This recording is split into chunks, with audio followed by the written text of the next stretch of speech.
धन्यवाद आकांक्षा। आप दोनों का बहुत स्वागत है यहाँ पर, क्योंकि चुनौतियों को पार करना ही जीवन का अध्याय होता है और उसी रफ्तार के साथ हम आगे बढ़ते हैं, उसी दिशा में हम आगे बढ़ते हैं। आप दोनों ने भी बेहतरी के साथ, इस सोच के साथ काम किया है। और अभी हमने देखा कि कोरोना काल में जब चुनौती थी, तब आपकी लेबोरेटरी के माध्यम से हमने कितना कार्य किया, जनता तक महत्वपूर्ण चीज़ें पहुंचाने का कार्य किया। तो शुरुआत इस सेशन की मैं आपसे करना चाहूँगा तपन जी, क्योंकि जब एकाएक प्रेशर आया कि काम कैसे करना है और इतने सारे लोग, इतनी सारी व्यवस्था को कैसे बनाना है, तो आपने क्या सोचा और किस दिशा में काम किया? सबसे पहले सभी लोगों को नमस्कार। अब हमारी लेबोरेटरीज़ के अंदर हम आईवी फ्लूइड मैन्युफैक्चरिंग करते थे एंड रेमडेसिविर जो इंजेक्शन है वो NS 100 ml के अंदर घोल करके दिया जाता था। उसी के साथ में हमारे पास में कई एक्सपोर्ट ऑर्डर्स भी थे, पर हमें मालूम था कि रेमडेसिविर की आवश्यकता ज़्यादा है और हमारे इधर सभी जितने भी हॉस्पिटल्स हैं उनको NS 100 ml की कमी नहीं पड़नी चाहिए। NS 100 ml अगर हम सही तरीके से बनाएंगे तो रेमडेसिविर भी एकदम, मतलब जब वो अवेलेबल होगा तो NS 100 ml भी हम उनको आसानी से मिलता जाएगा। बिल्कुल। इसी के साथ में हमने अमीनो एसिड इंजेक्शन का काफ़ी अच्छा प्रोडक्शन लिया। तो कई जो सीरियस पेशेंट थे जो कि वेंटिलेटर पे थे, जिनका टेक्योस्टोमी हो चुका था, उनको पेरेंटल न्यूट्रिशन के माध्यम से ही उनको दिया जा सकता था कोई भी फूड न्यूट्रिएंट। तो हमने, जैसे अमीनो एसिड है तो वो तो एक प्रोटीन फॉर्म है, तो प्रोटीन उनको मिलना, एनर्जी सप्लीमेंट मिलना, ये बहुत ही एक महत्वपूर्ण चीज़ थी। तीसरा, हमने पैरासीटामोल 100 ml का बहुत ज़्यादा प्रोडक्शन लिया, जिससे जो फीवर ख़त्म नहीं हो रहा था लोगों का, तो पैरासीटामोल 100 ml जब भी उनको चढ़ाया जाता था तो एक लॉन्ग टर्म रिलीफ के लिए उनको एक काफ़ी फ़ायदा मिला उसके साथ में। और इसके साथ में हमने सामाजिक गतिविधियों के अंदर वेंटिलेटर्स तो नहीं, पर बाईपैप मशीन्स और ऑक्सीजन कॉन्सेंट्रेटर्स हमने प्रोवाइड करने का प्रयास करा। ये उन लोगों के लिए हमने प्रयास करा जिन लोगों को हॉस्पिटल के अंदर जगह ही नहीं मिल रही थी, या फिर हॉस्पिटल से वो डिस्चार्ज हो चुके थे और उसके बाद में उनको ऑक्सीजन की रिक्वायरमेंट लगातार बनी हुई थी। तो ऑक्सीजन कॉन्सेंट्रेटर्स प्लस बाईपैप, ये हमने बहुत ही प्रयास करा। साथ ही साथ इंदौर प्रशासन के साथ में हमने रेमडेसिविर का एक तरीके से बहुत प्रयास करा कि ये कभी भी कमी ना पड़े। फिर टोसी का हमने प्रयास करा कि टोसी को बहुत अच्छी तरीके से मात्रा में मिलते जाए। साथ ही साथ प्लाज्मा डोनेशन के लिए हमने काफ़ी कुछ अवेयरनेस लाने का प्रयास करा कि, क्योंकि आखिरी जो उम्मीद रहती थी सारी चीज़ें लगने के बाद में, वो प्लाज्मा डोनेशन के ऊपर आकर के टिक जाती थी। तो प्लाज्मा डोनेशन के लिए भी हमने काफ़ी प्रयास करे कि सही समय पर प्लाज्मा लोगों को मिल जाए। तो इस तरीके के कई प्रयास हमने करे, जो कि हमारी तरफ से जो हमसे करते बनता था वो हमने करा सब। बिल्कुल। तो कोशिश आपने अपनी तरफ से पूरी की है, लोगों को जागरूक करने की भी। रेमडेसिविर का आपने जिक्र किया, जब ऑक्सीजन की डिमांड बढ़ गई थी तो उस वक्त भी आपने काफ़ी कार्य किए हैं। डॉक्टर भदौरिया, आप भी हमारे साथ हैं। आपसे मैं जानना चाहूँगी कि आपकी संस्था का किस तरह से योगदान रहा है कोरोना काल में। Mic please. कोरोना काल में हमारी संस्था का योगदान तो मैं ज़्यादा तो अतिशयोक्ति नहीं करता, लेकिन भरपूर योगदान रहा है। हमारे पास 1200 बेड का हॉस्पिटल है और जो कोरोना काल में करीब करीब पूरा फुल था, और इतने पेशेंट आते थे, हम ही जानते हैं कि कैसे कैसे उनको रखा, कैसे ट्रीटमेंट किया, कैसे ऑक्सीजन की व्यवस्था की है, कैसे रेमडेसिविर की व्यवस्था की है, कैसे अपने डॉक्टर्स को मोटिवेट किया, कैसे नर्सिंग को मोटिवेट किया, कैसे पैरामेडिकल स्टाफ की व्यवस्था किया, उनके खाने पीने की व्यवस्था की।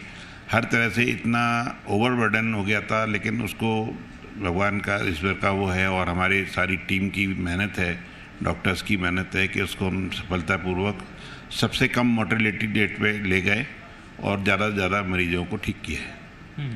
इसके साथ साथ जब मोर्टेलिटी रेट की बात आती है तो चुनौतियां बहुत ज़्यादा थी और एकाएक मरीजों का बढ़ना, फिर नई नई बीमारियां हमने देखी, नए नए वेरिएंट देखे, म्यूटेशन देखा।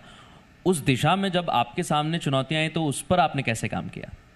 देखिए, चुनौतियों से तो हम घबराते ही नहीं हैं। हमको एक अच्छा लगता है कि कोई चुनौती सामने आए। हाँ। तो एक हम और हमारी टीम रात रात भर जागते थे, उनकी व्यवस्था करते थे, ऑक्सीजन की व्यवस्था करते थे, कभी रेमडेसिविर की व्यवस्था, कभी अदर चीज़ों की व्यवस्था, कभी ऑक्सीजन की शॉर्टेज हो जाना, कभी ऑक्सीजन का टैंकर नहीं आ पाना, कभी मालूम पड़ा कि आधा घंटे की ऑक्सीजन ही बची है। ये अल्टरनेट व्यवस्थाएं बहुत सारी करना पड़ती। फिर मालूम पड़ा कि ब्लैक फंगस की एक बीमारी आ गई, तो हमारे पास मेडिकल कॉलेज के अलावा डेंटल कॉलेज भी है। तो बेसिकली ब्लैक फंगस का ट्रीटमेंट डेंटल कॉलेज से ज़्यादा स्टार्टिंग में होती है। तो हमारे डेंटल कॉलेज के डीन और जो यहाँ उपस्थित भी हैं और उनकी पूरी टीम, हमारे मेडिकल कॉलेज के डीन डॉक्टर पटेल साहब से मिलके उन्होंने पूरा ट्रीटमेंट पहली फर्स्ट डे से स्टार्ट कर दिया, जिससे हम ब्लैक फंगस का बड़ी अच्छे से सामना कर सके। मीनवाइल जो इंजेक्शन की प्रॉब्लम आ गई थी, तो स्टार्टिंग में तो थोड़ी समस्या थी। मीनवाइल प्रशासन ने हमारी पूरी मदद की और पूरे इंजेक्शन हमको उपलब्ध कराए, तो हमारे यहाँ ब्लैक फंगस का बहुत ही कम मोर्टेलिटी रही है। बाकी सभी मरीज करीब करीब ठीक होके गए। ये बहुत अच्छी बात है, क्योंकि ऐसे ही कारवां आगे बढ़ता है। जैसा आपने कहा कि जब हमें इंजेक्शन और दवाइयों की कमी थी, तब तपन जी ने जैसा बताया कि हम भी लगातार उसी रफ्तार के साथ काम कर रहे थे, दिन रात एक कर रहे थे। मैं एक सवाल इसके लिए ज़रूर करना चाहूँगा, क्योंकि एक तरफ अस्पतालों में मेहनत चालू थी, डॉक्टर्स मेहनत कर रहे थे, दूसरी तरफ आप पर भी उतना ही प्रेशर था, क्योंकि जब हमने देखा कि इंजेक्शन की कमियां हो रही हैं, दवाइयों की कमियां हो रही हैं, तो उस दौरान आपने अपने आप को कैसे पॉजिटिव रखा कि नहीं, हमें प्रोडक्शन भी उसी रफ्तार के साथ बढ़ाना है और हर चीज़ का ध्यान रखना है कि बेहतर चीज़ वहाँ तक पहुँचे? आईवी फ्लूइड की कमी मुझे नहीं लगता कि कभी भी हुई। मतलब ये तो हमारे साथ में डॉक्टर्स के कई पैनल हैं, तो सभी लोग ये बोलेंगे कि आईवी फ्लूइड की कभी भी कमी नहीं रही। बिल्कुल बिल्कुल। और उसका मेन रीज़न ये रहा कि इंदौर में जैसे भी हमारे जितने भी वर्कर्स हैं वो मेनली इंदौर बेस्ड हैं और उनको स्थिति का अंदाज़ा था। बिल्कुल। तो वो अपनी भी जिम्मेदारी समझते थे कि हमें फैक्ट्री आना है और आईवी फ्लूइड मैन्युफैक्चरिंग करनी है। बहुत अच्छी। तो ये चीज़ उनके अंदर जज्बे के साथ में उनने करी और पूरा स्टाफ का हमें पूरा सहयोग मिला हमारी फैक्ट्री का। साथ ही साथ हमारे पूरे जितने भी वर्कर्स थे वो सभी लोग आते थे, उनका जब भी वो घुसते थे तब वो उनका फुल सैनिटाइजेशन होता था, फुल बॉडी सैनिटाइजेशन, उनका थर्मल चेक होता था। फिर लौटते समय भी, उनको घर जाते समय भी उनका थर्मल चेक होता था और फुल बॉडी सैनिटाइजेशन होता था। शहर में थे, उन्हें शहर बदलना पड़ा, वो अपने शहर में आके बस गए हैं, परेशानियां उनके सामने भी रही हैं। ऐसी चुनौती क्या आपके सामने भी आई? आप क्योंकि खुद यंग हैं तो आपने भी देखा होगा, बहुत सारे लोग ऐसे हैं जिनकी जॉब चली गई, आपने भी ऐसा देखा? सब हमारी कंपनी के अंदर तो ये नौबत नहीं आई, क्योंकि फार्मास्यूटिकल कंपनी होने के नाते हमें तो एक भी दिन बंद नहीं थी हमारी कंपनी, भले ही वो फर्स्ट वेव हो या सेकंड वेव हो। साथ में हमारा असेंशियल गुड्स के अंदर आती है आईवी फ्लूइड, तो हमारी कंपनी तो कभी बंद हुई नहीं। हाँ, पर ये बहुत ही ज़्यादा हुआ है कि कई लोगों की जॉब्स गई हैं ऐसी महामारी के समय और कई लोग वापस से अपने घर लौट गए हैं, पर उसके लिए प्रयास वापस से होगा। और अभी हमने सोचा भी है कि हमारे फैक्ट्री के अंदर हम इंटरव्यूज़ रखेंगे जिन लोगों की ऐसे स्थिति में जॉब्स गई हैं, तो अगर हम कुछ प्रयास कर सकते हैं उनको वापस से अपने इधर एम्प्लॉयमेंट देने का, वो प्रयास हमारा रहेगा। और इसके लिए मैं वापस से वही विनती करना चाहूँगा कि सभी लोग, मतलब जिन जिन लोगों ने अपने कर्मचारियों को निकाला है, वो वापस से उनको वापस बुलाएं और अपन एक परिवार के रूप में रहते हैं। बिल्कुल। तो परिवार को कभी भी छोड़ा नहीं जाता, तो हमेशा वापस से अपने परिवार को बुला लें और जितना जल्दी हो सके उनको वापस से यथास्थान रखें। बिल्कुल, और आपकी बातों से मुझे समझ आ रहा है कैसे आपकी टीम आपके साथ डटी रही है एंड तक।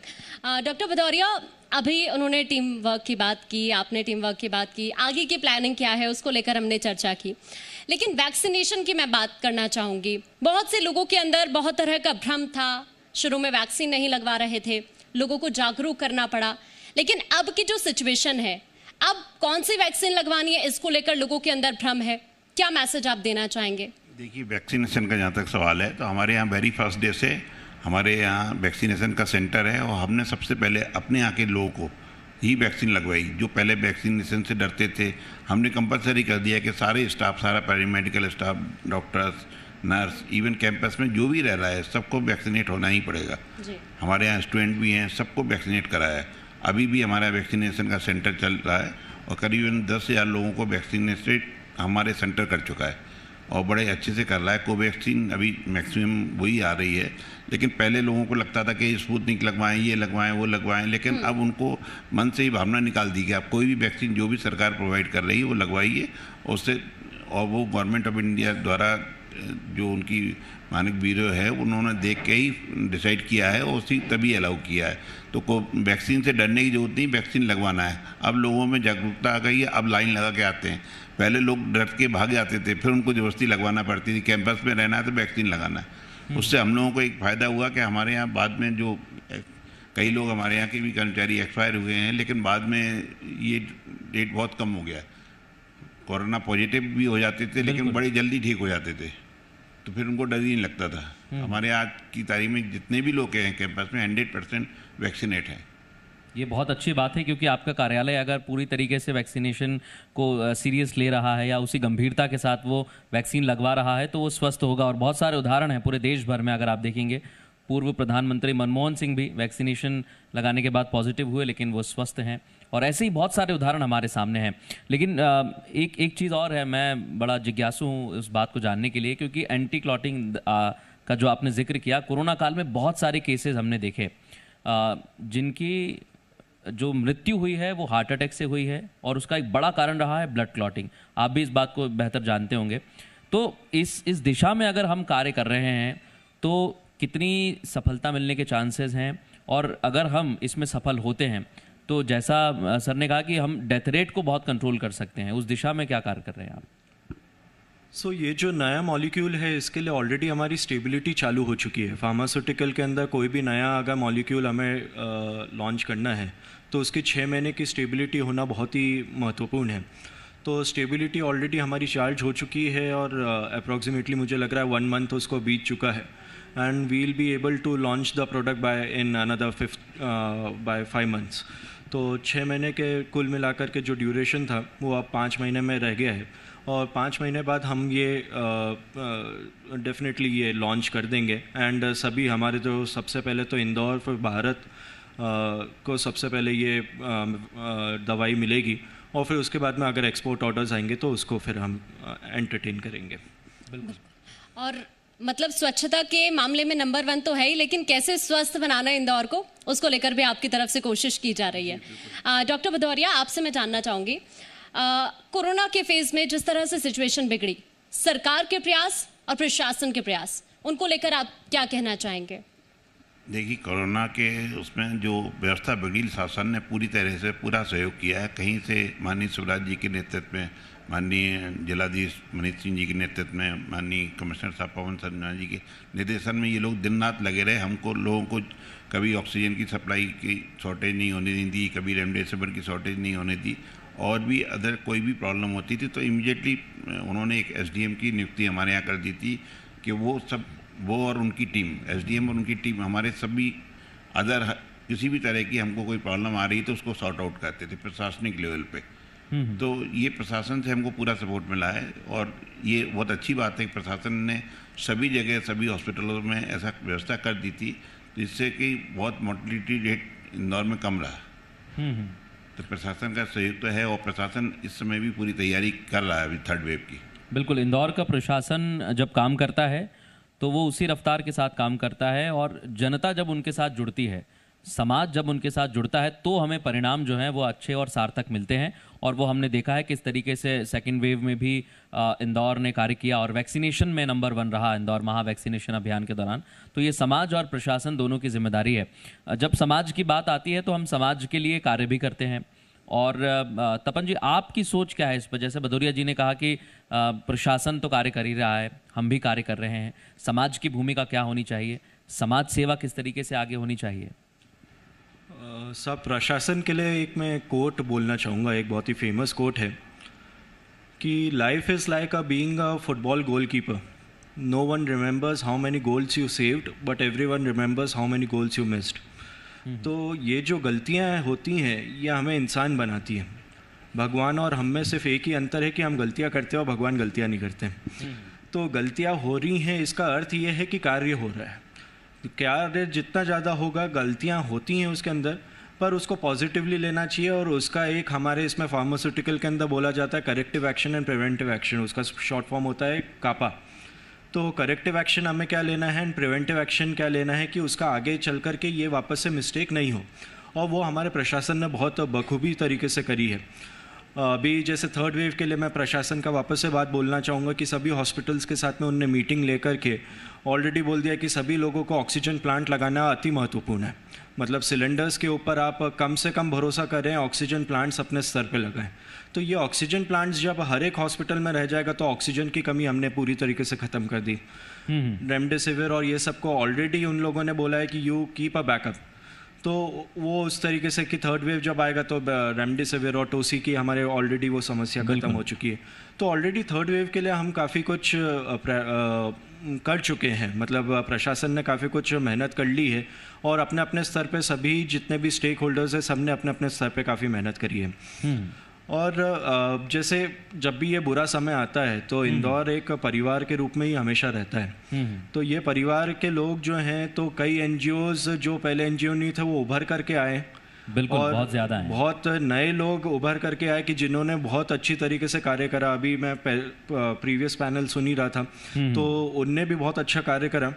तो कई एनजीओज आए हैं, और मतलब वो खाने से लेकर के दवाइयों से लेकर के जो वो हो सकता था वो सब उनने प्रोवाइड करने का प्रयास करा है। तो मुझे नहीं लगता कि कहीं पे भी इसमें आगे भी कभी कमी रहेगी, और मेरा उनसे बोलना यानी बहुत छोटी बात हो जाएगी, क्योंकि वो ऑलरेडी मेरे बोलने से ज़्यादा वो ऑलरेडी काम कर रहे हैं। जी बिल्कुल।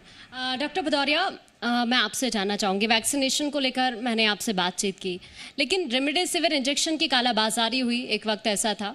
ऑक्सीजन की जब कमी थी तो ऑक्सीजन सिलेंडर्स की कालाबाजारी हो रही थी, उसको लेकर आप क्या कहना चाहेंगे, क्योंकि ये वो लोग थे जिन्होंने आपदा में अवसर तलाशने की कोशिश की है।